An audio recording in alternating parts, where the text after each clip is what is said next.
Hi everyone, my name is Umu, I'm React K's channel creator. Hello everyone, this is Kevin. I am a pianist from Classical Musicians React, and today I am bringing you Not Shy by ITZY. Obviously Umu is involved with this. It's we, not I. But I'm very excited for Not Shy. I'm very excited to hear what they've got this time around. I hope it's a return to form, at least for my personal taste. I'm honestly really excited for this comeback. Whether I like ITZY's song on first listen or not, the song always gives me confidence and energy, and that is something that I just need in my day-to-day life and will absolutely need to get through this very sweltering summer. So I'm ready to be fueled with energy and sassy, upbeat vibes. We going western in a 3, a 2, a 3, 2, yeehaw!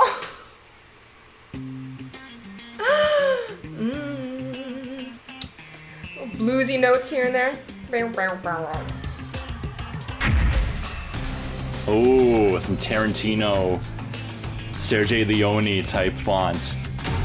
Even some grain. Man, the bass is hitting real hard.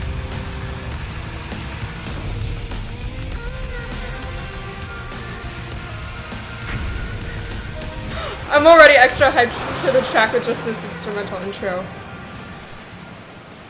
Unless they're gonna go totally different vibe.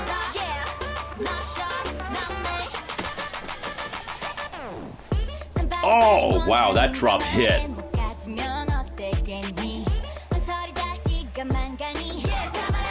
There we go.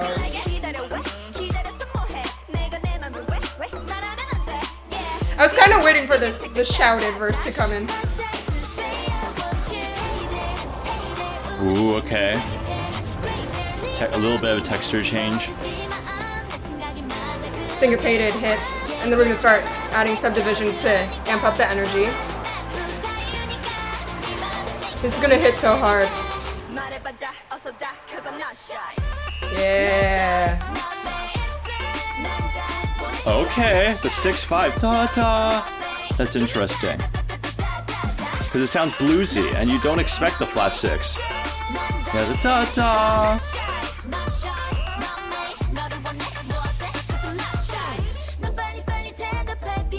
Ooh, I like the harmonies here. Woo! I like the pretty thickly harmonized vocals that start off the verse. That's something a little bit new.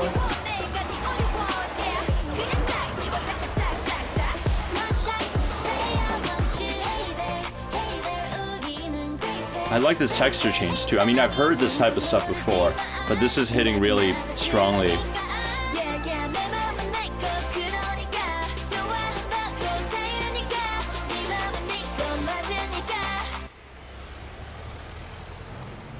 Okay, storyline time! Maybe? Yeah!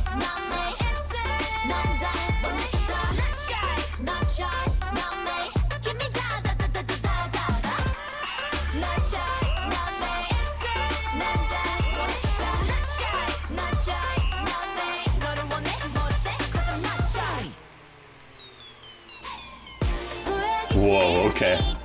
Nice. A simple tension and release.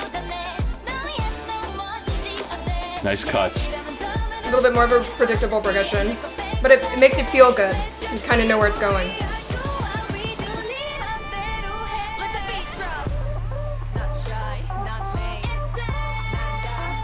Use low pass filter and to clear up, so we're back to normal. I enjoy it. I enjoy it.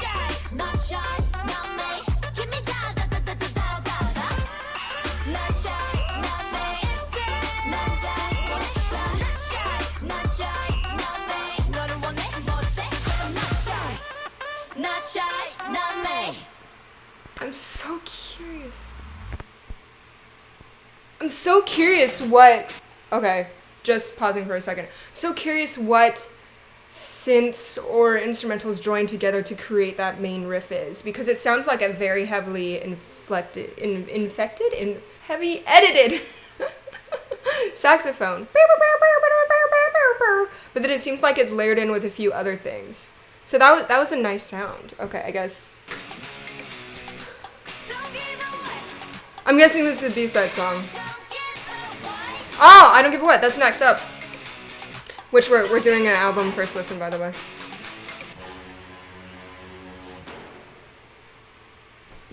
Nice. Okay. I'm gonna go back, jump in a few more areas, and then I shall summarize my thoughts with Kevin.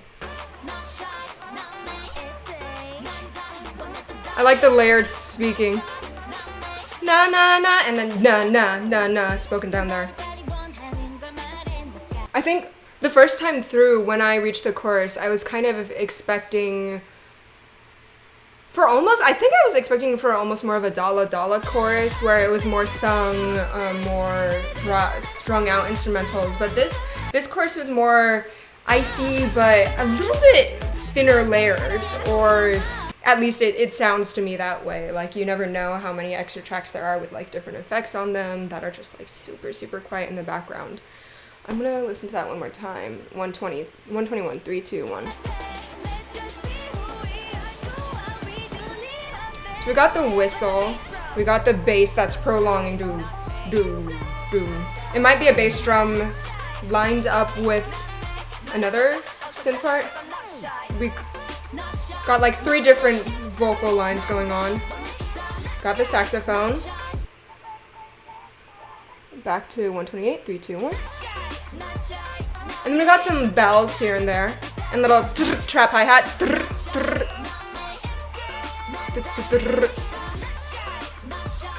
So it didn't hit as hard as I thought it was going to be. I guess that's what I'm trying to say.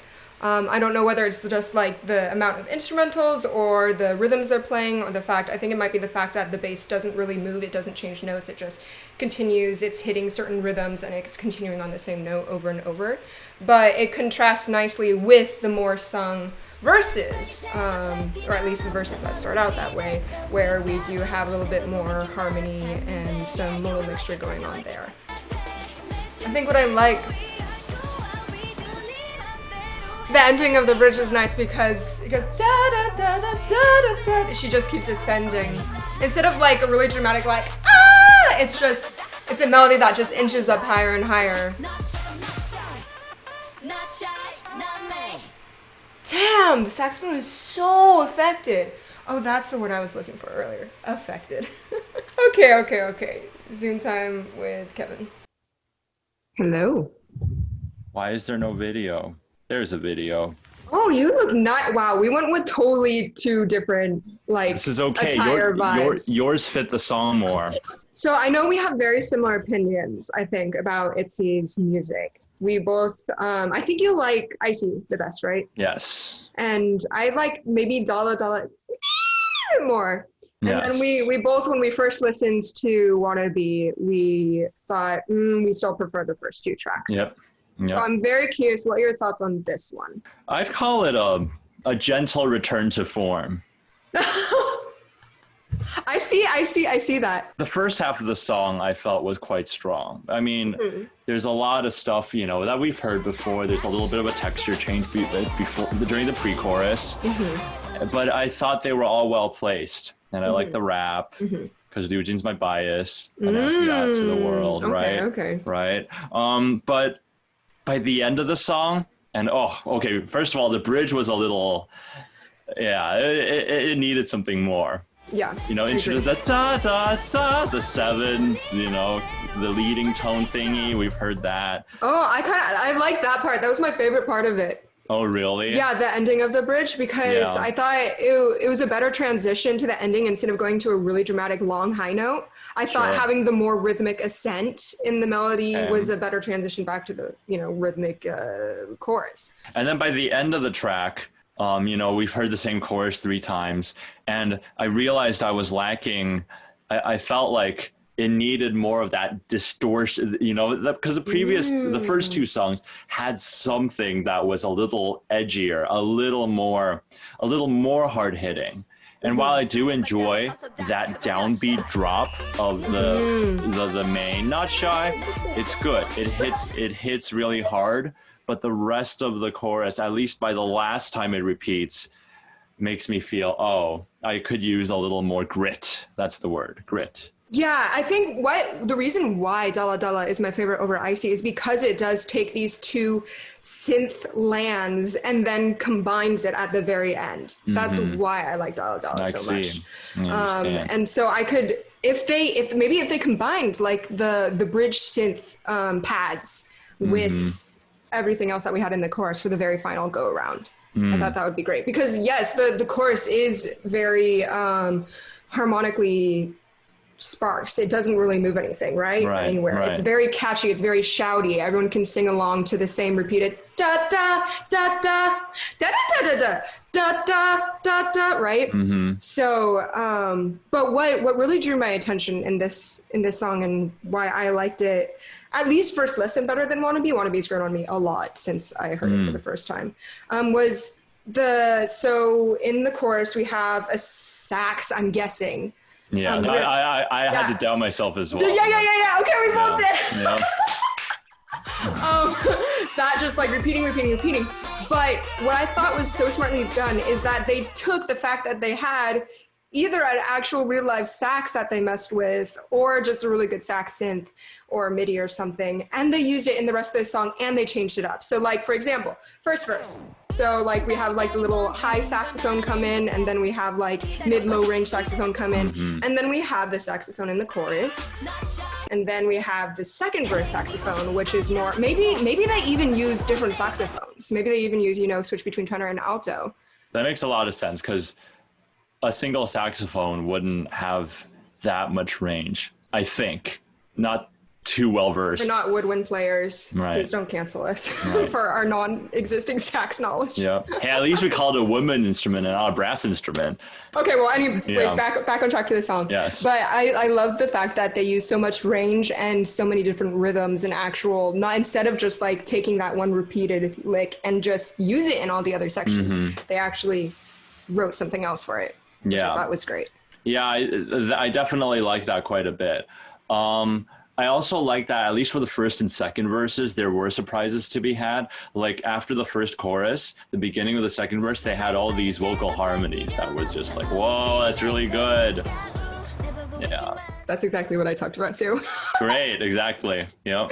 Yay! So we're super, super excited to get to the album. I previewed a few of the songs and I was like, oh, we got it. Really? I literally heard just like 2 seconds of the first 2 songs. I think it's ID or ID and the what something, which you heard actually in the credits if you listen to this song.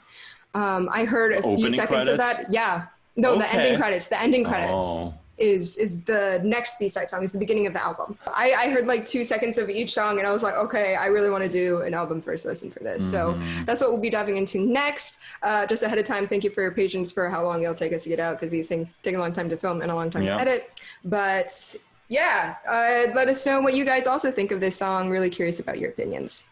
Indeed. Yay, thanks so much. And we'll see you next time. See you. Bye.